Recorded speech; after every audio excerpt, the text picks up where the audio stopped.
we have this idea of maybe 3 or 4 times a year, talking to Spencer and Emily, who are at the John Paul II Catholic Worker Farm in Kansas City, Missouri. Right? And just sort of checking in and seeing how this thing happens, and getting them some insights of sort of like on the ground. I know a lot of people over the last few years have said to me, kind of, what can we do at a practical level, or like, just can you explain how some things work when it comes to growing things and stuff like that. So that's what made me think to bring you guys on. But I think it'll be nice to have just people glimpse in at this, and see like how things really happen. It's a small farm in Kansas City. Do you guys want to just describe it a little bit, and then maybe like just briefly explain what a Catholic worker farm in particular is? So the three pillars of Peter Morin's program for the Catholic worker were that there were supposed to be roundtable discussions for the clarification of thought, houses of hospitality to perform works of mercy for the poor, and agronomic universities / farming communes that would connect people to the land, that would do good work, that would grow food, that would theoretically provide free food for the hospitality, and that would function as a pipeline to bring people back to the land so they can engage in productive labor. And then the wider hope was that by getting in tune with nature and by participating in all these roundtable discussions, that they would become good Orthodox Catholics, and somehow or other this would lead to a distributist, utopian socialist, Catholicized society. For us, what that looks like is we have about an acre and a half across the street. We have a few houses on the other side. We have a big garden. We have a high tunnel. We have, I think, 13, 14 chickens, 3 ducks. We have a cast of characters around us that volunteer sometimes. And and people that have been following the podcast, this is like the phase 2 of the more collective project. It has organically grown out of that. Mm-hmm. And that started what year? In other words, like how long have you been there? Beginning of 2019. Right. And these properties would have been acquired the beginning of 2020, right before COVID. Okay. So yeah. Sometimes I'm frustrated we're not further along, but then I have to check myself and realize that like we are at like the beginning of year 4. Yeah. And we've been pulled every which way by being like, more or less living in the precariat and doing these different gigs. It's not conducive to devoting your energy to one project. So yeah, I'd also add geographically, we're in like the east side of Kansas City. So we're in like a mainly like Hispanic neighborhood that used to be a historically Polish neighborhood as well, but still like a neighborhood, an urban city area. We're in a weird situation where we are pretty urban, but we still have deer problem. Yeah, the neighborhood kind of ends right where our farm is. So we're bumping up against like the woods and a big river system. So yeah, isn't there a park kind of adjacent to that? Yeah, directly out. Right. So you actually have struggled with deer and even used deer fences from time to time, haven't you?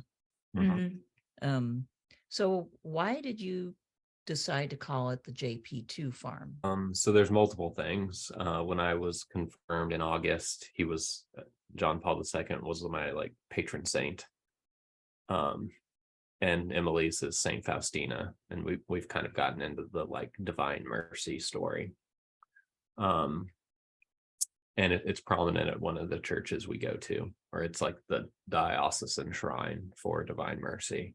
So that's in the background. And then part of especially my conversion was coming to really value Catholic social teaching and seeing it as a concrete alternative to Marxian and anarchistic leftism that is still like fundamentally radical. and offers a viable alternative to modernity and capitalism. Which I would carry, well, for a lot of people, this is a hot take, but to me, it just seems obvious that what Marxists condemn as utopian socialism is what Catholic social teaching is calling for. Now, there's reasons most Catholics would bridle at believing that Catholic social teaching is calling either for utopianism or socialism. So I mean that in a strict Marxist sense, but what they're calling for is, what if everybody got along and worked together? And for us, part of what that looks like, what if we all got along and worked together, is, well, why is that, combine that with our farming activist outlook, we should be leveraging the natural resources we have to take care of ourselves and our community, and the soil. So and JP2 in particular, I mean, I know you've said he was your patron saint, and divine mercy is important, but you know, but as why far him? as his actual teachings, can you connect the dots there? Yeah, I would argue, and what almost all the popes who have taught about social teaching are calling for, there's always an element of, and usually it's more implicit, but a kind of agrarian, they're calling for a kind of organic social order with an agrarian component, where people take care of creation and people reap nature's abundance. Now, this doesn't fit our story about what JP2 was about. We want to believe he was about, anti-communism and ecumenical relations, and standing for like a viable articulation of post-Vatican II conciliar Catholicism. But I would argue a missed part is he was calling for people to radically take responsibility for themselves and their neighbors. And one concrete way that he would approve of is Catholic worker farms. Now, most Catholics don't view it that way. I don't understand why that's the case. To me, this seems obvious, but I mean, do you feel like those dots are connected? Yeah. I mean, it seems pretty obvious to me too. I think Catholic social teaching has been really consistent over the years, and there hasn't been a pope that's kind of overturned that sort of approval of subsidiarity, local production. Distributism is a part of that. We don't need to belabor that, but we did. The Morin Academy did a class on that a couple of years ago, and we have a playlist for that. But it's a third way economic position that, could amount to a sort of utopian socialism. It's a societal management, for the good of human beings, the management of the economy, but with private property as, the foundation. But this goes to your question of why should people do this? And I would argue it's because the popes have counseled that this is a practical work of mercy that you can practice for creation and for your neighbor, for yourself, and arguably for God. So, I mean, that's really well said. I mean, what I'm hearing is you guys are actually trying to like live out those teachings and those values as best you can, and that's what should go on a Catholic worker farm for sure. What's just like you talked about having several gigs, maybe we should just discuss that right off the bat. Like, can you even list how many different things you're doing, kind of trying to juggle in the course of a week, since it's not just farming this farm, right? Right. Yeah, we have a lot of irons and many fires. I'm also a caretaker for someone part-time. Spencer's currently working a siding gig right now. So we have many, I don't know, other projects that are in the mix of what we're doing. We mow, do a lot of landscaping and everything. I don't know what else you got. I mean, and then we do the Morin Academy stuff. which Mhm. involves more than just what people see externally. Yeah. Um, Oh, yeah. It takes on, a lot of time.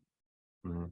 On top of reading and thinking, and in the past year we both converted to Catholicism, which was its own part-time gig to go to all the RCIA sessions. And Mhm. Mm-hmm. Yeah, I've never been sure how you can even squeeze all of that into a week, but it's amazing. But like, so I guess I need to ask because folks will want to know. I mean, the assumption is you're doing all that, or at least the work stuff, because that's what it takes to like make a living. Would that be a good assumption? Is there more to it than that? well, two things: we are still subsidized by that. I'm part of the rentier class, so um, we have a certain subsidy there. And then the other aspect of it is it could be argued we should get rid of like at least half of our gigs.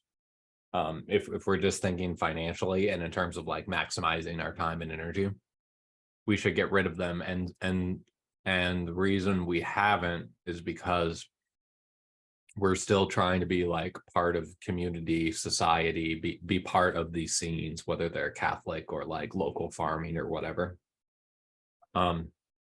And the hope has been that that would, if not pay off financially, at least pay off sort of like socially, and we would be being part of society, and that would be enriching and productive, at least for society. It is hard to have faith that it is worth that effort. But Yeah. that's not respond. What, Okay. do you add anything or take away? I don't think so. I think it's just like a hard, we want to be like doing this work more, but if we're not in other circles, like then I don't know, how are we building our own community? Yeah. Well, in a way, if you don't do at least some of that, I suppose people wouldn't even know about the farm and Mhm. and what you're doing there. Um, in fact, I thought of the fact that, Spencer, aren't you on the food hub board of, Mhm. yeah, this year? So you said yes to that, and that's kind of important because, connections to that food hub are important for what you do there. I hope so. Right. I guess all of that is, yeah, you hope so, right? Um, so like what you've described is maybe a little excessive compared to a lot of folks that do the small farming, but it's not like way off the charts actually from other people that I've talked to. That do this, they tend to have like two or three other things going on at the same time. Right. And is that because at the end of the day, their farm doesn't make money? Yeah, for them, it's mainly about they need to do that to make money, and they still love their farm lifestyle and they don't want to give it up. So this is what they do to kind of subsidize. And I guess what I'm hearing from you is that's maybe part of it, but that's not the only reason. Like you've put some thought into these various connections and Yeah, although I would argue what makes us different than most people that are farming is like we're very motivated by kind of activist horizon. Or certainly I am, that I'm not farming primarily because I love the work or I love being out in nature. Although I appreciate those things. But like I got into it out of a kind of socialist impulse that we need to produce food organically and locally, not industrially and capitalistically. And so that kind of gives you more of a self-sacrificial mentality and tends to you're not just focused on like I just do this for the love of the game. Mhm. The point of the game is to play a different game. Yeah, that is a different motivation than a lot of folks that I've talked to that just really, they actually just like the lifestyle. And, they want to work with plants and animals. They want to be out doing this stuff. And so it's a question of can I keep it together? So this more like I guess what I would call like a social motivation for doing this is what I'm hearing here.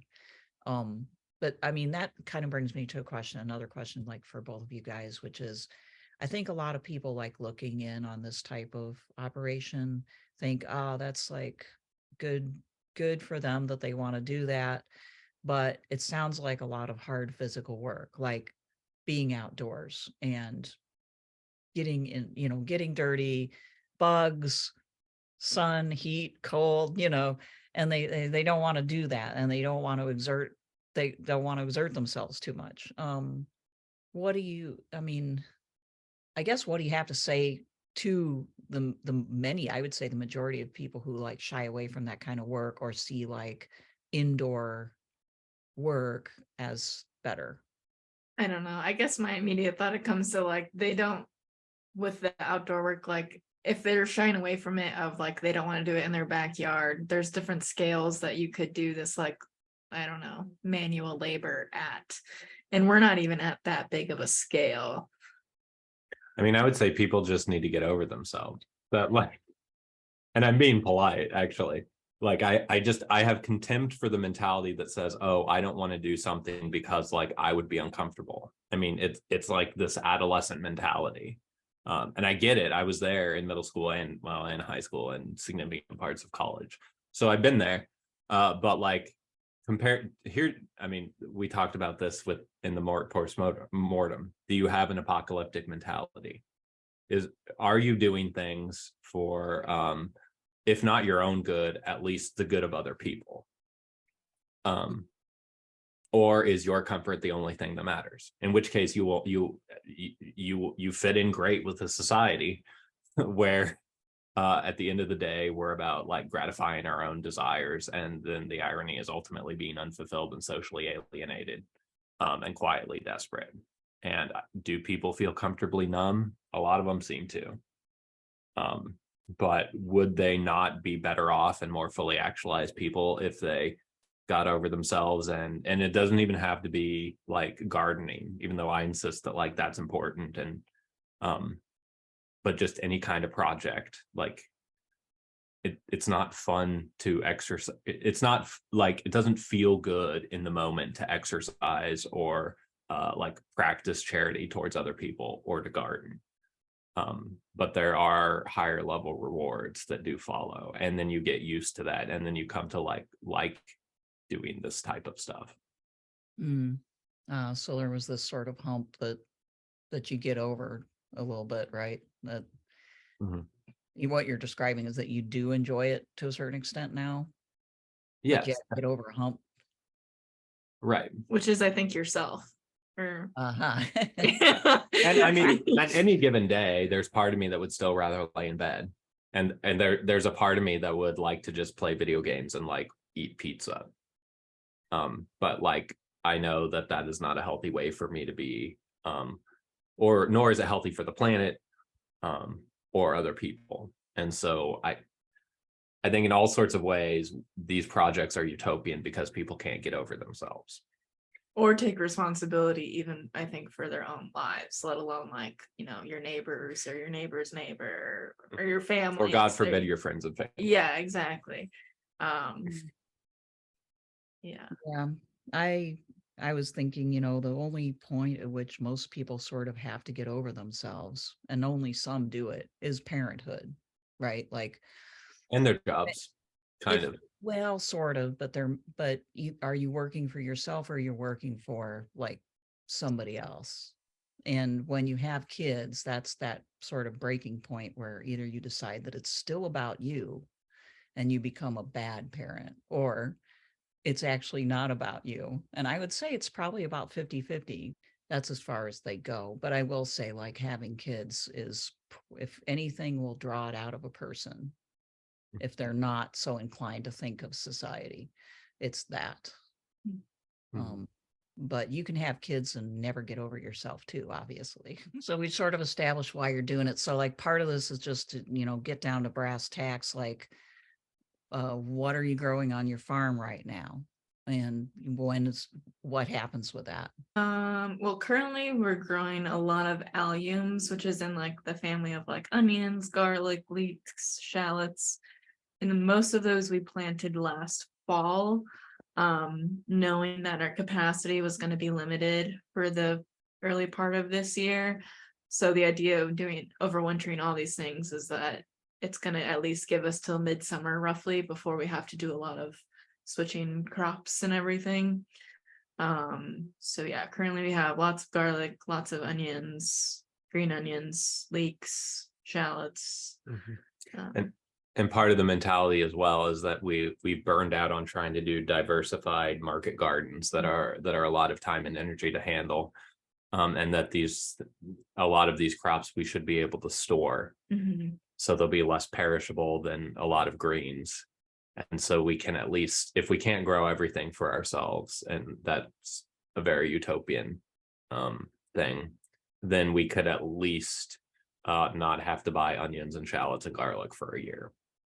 And not just for the two of us, but for our friends and family and Nick who lives next door.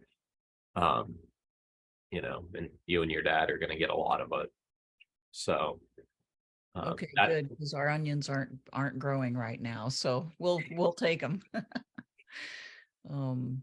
So they overwinter really well. Like, you live in a part of the country where it does freeze pretty hard. But you're saying that all of those survived from last winter. I would say the garlic definitely does. The garlic can withstand it. Now, technically in the fall, they like recommend that you cover it with like a blanket of compost or straw or something like that.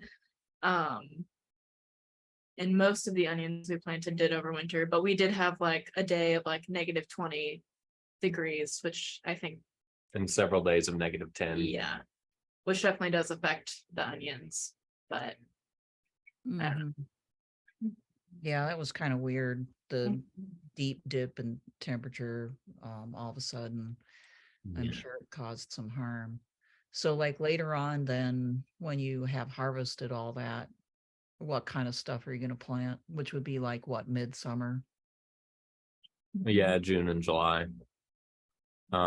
We're tentatively planning on just doing like a late summer planting. So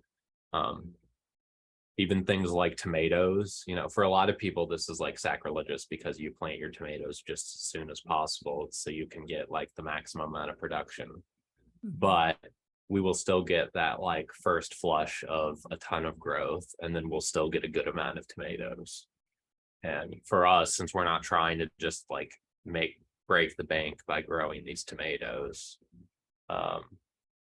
we can kind of accept that inefficiency. Nice. And then further out, we're going to try and do a bunch of greens that should be able to last for a while into the winter. So spinaches and brassicas, so things like kales and collards and arugula and cabbages, choys, things of that sort. And the idea, especially if we met a guy who lives 7 minutes away, and if we go through on helping with his garden, what we'd like to do is kind of like do a crop rotation for where in his place there's alliums, at our place there's the greens, and then we can rotate them. So give fields a break. Nice. That would be great. And I think that another thing to just emphasize here is that people don't know that in a lot of climates, a lot of parts of the country, those greens do actually last pretty late in the fall, and sometimes they'll overwinter if you cover them up. They'll die down to the root, but they'll come back up in the spring. I had a whole bunch come up between my house and my dad's house. And it was the first thing I started to eat was a bunch of spinach that had just like lived in the ground, that I'd covered up with a glass window, actually. Right. So, and the idea of a fall planting is really practical here, because in this part of the country, in Kansas, it gets so hot in the middle of summer, hardly anything can live. It gets so hot and dry. You'd have to be watering it constantly, right? Or doing a lot of it, yeah. Mhm. And then in our case, as we burned out with trying to do the market gardening, and because we're not doing it to just be successful farmers, like when you're faced with like, well, do I really want to compete with everybody else on heirloom tomatoes? Like, is that why we're doing this? Um, and since the answer is no, and since our winters keep getting warmer and warmer, it's like, well, why aren't we just doing greens over the winter? Yeah. Or at least as long as we can, because there is, to what you're saying, yeah, at a certain point, high winter, it basically acts like an outdoor refrigerator and everything will go on hold. But what growth you did before then should hold. You know, like, do you see this type of thing as potentially replicable? I mean, I know that other Catholic worker farms exist. It's not a huge chunk of people, but it's some. But is it replicable? In other words, you know, is under what circumstances, if any, would other people want to do this? I mean, I hope and pray that it's replicable because I feel like we're not doing anything like revolutionary. We're not like trying to really reinvent the wheel, although societal pressures are making it feel like that sometimes. But we are doing something I feel like you guys talked about a lot in your podcast of like we are trying to like cooperate with people and like have like genuine relationships um and grow your own food and share it with your neighbor. Like we're not doing anything like I don't know that anyone else couldn't do really. But It's really counter cultural right now.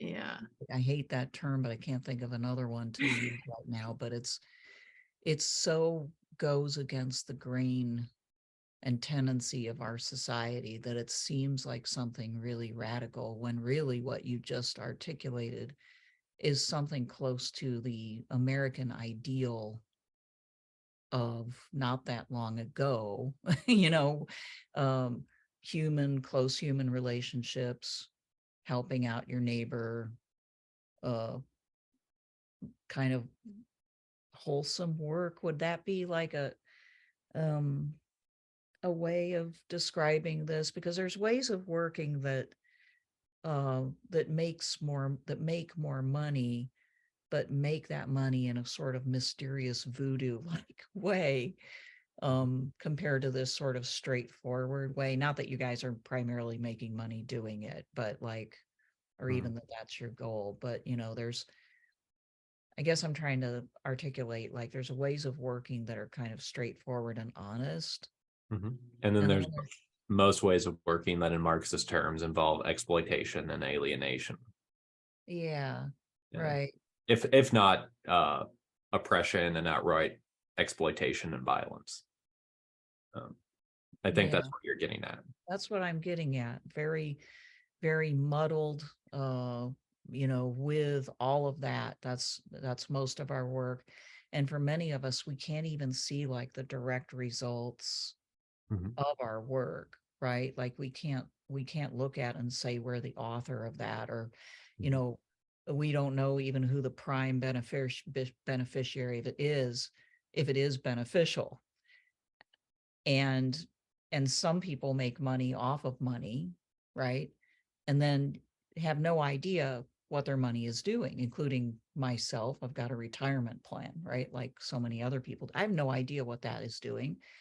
But probably most of it's not good. Whereas, you know, this type of activity, there's no great mystery there. You know, it's not murky. So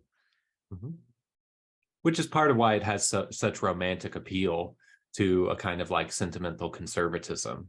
Yeah, that, you know, small is beautiful. Let's get back in touch with the land. Let's get back in touch with our neighbors. Uh, it's pretty obvious the appeal of this sort of thing. And I would argue it's a testament to how much we've degenerated collectively and individually, that people can't imagine doing this. Well, yeah, I mean, it's economically not feasible unless you can afford to have a hobby farm, or you've got other gigs, or you've got some sort of platform other than this. And I think that's partly why they can't imagine it, right? Yeah, and I would add it's socially not feasible because you would have to think like what we tried to do isn't like we're just going to have our own little farm and we're going to be like the lords and barons of our little fiefdom. The idea was let's garden with our friends. Mm.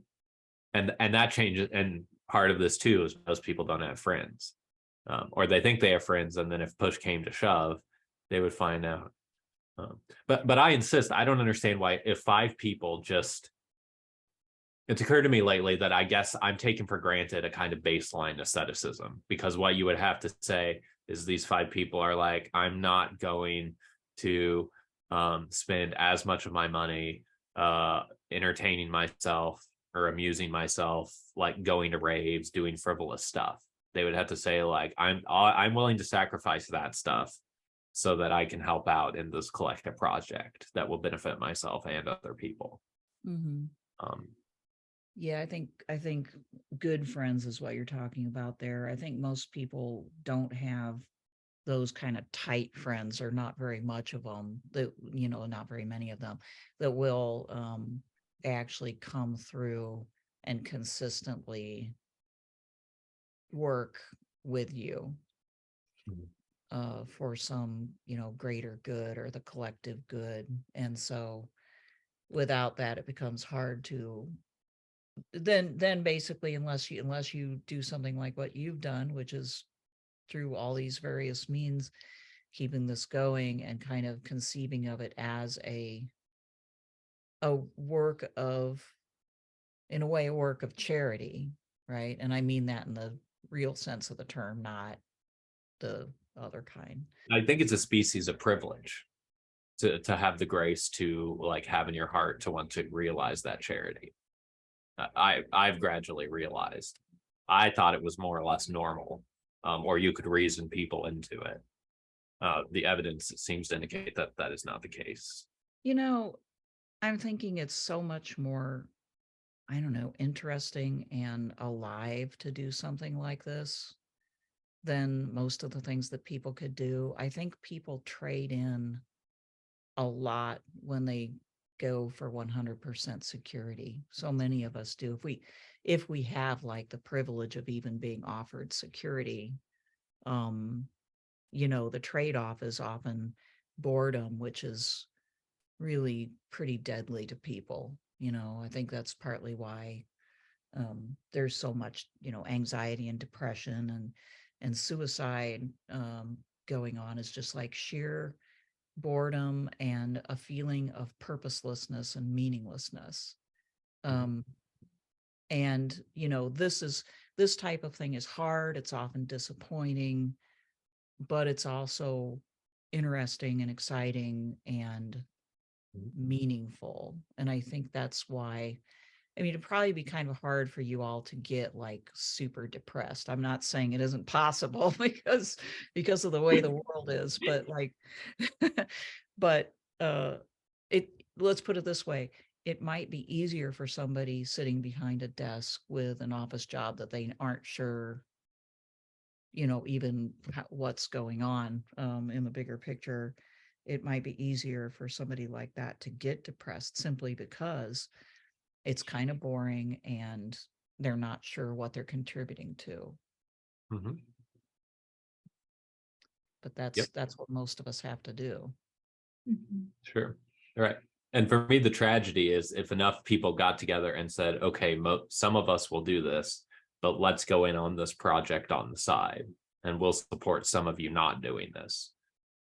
I don't understand why this is so hard to want to engage in, but I get it that it requires trust in other people, and sacrificing the small pleasures that allow you to maintain um, this halfway existence. But I did want to ask, like, if you could recommend, at least for people in, I don't know, like we got to narrow it to the Midwest, because we could be, you know, there could be people listening to us in another part of the world where it's like cold or it's like super hot or whatever. So obviously, but like if if people just have containers or just have some little small space, what would you recommend they grow right now? If they're just going to grow one thing, something, well, imagine somebody who kills house plants. What should they grow?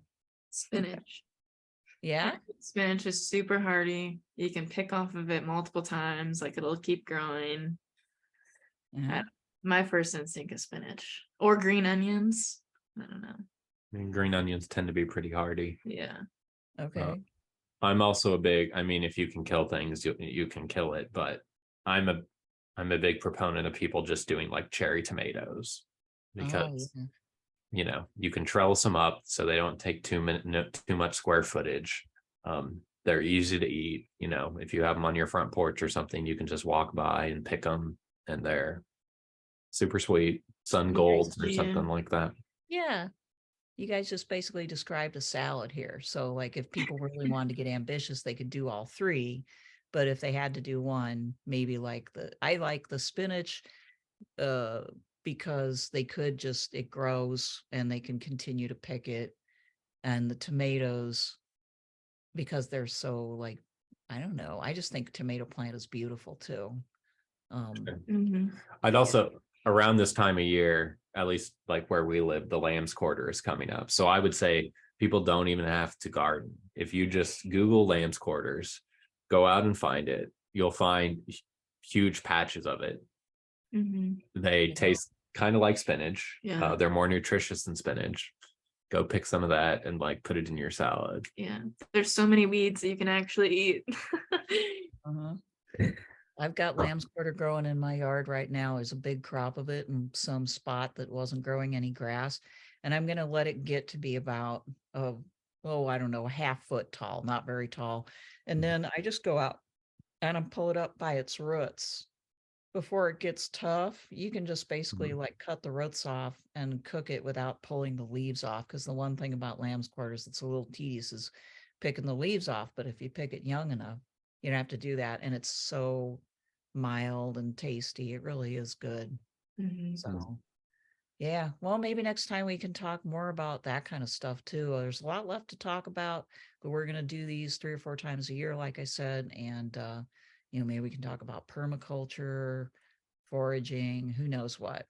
But I know you guys are busy, so I'll let you go for this time. And thanks for talking. Thank you. Thank you.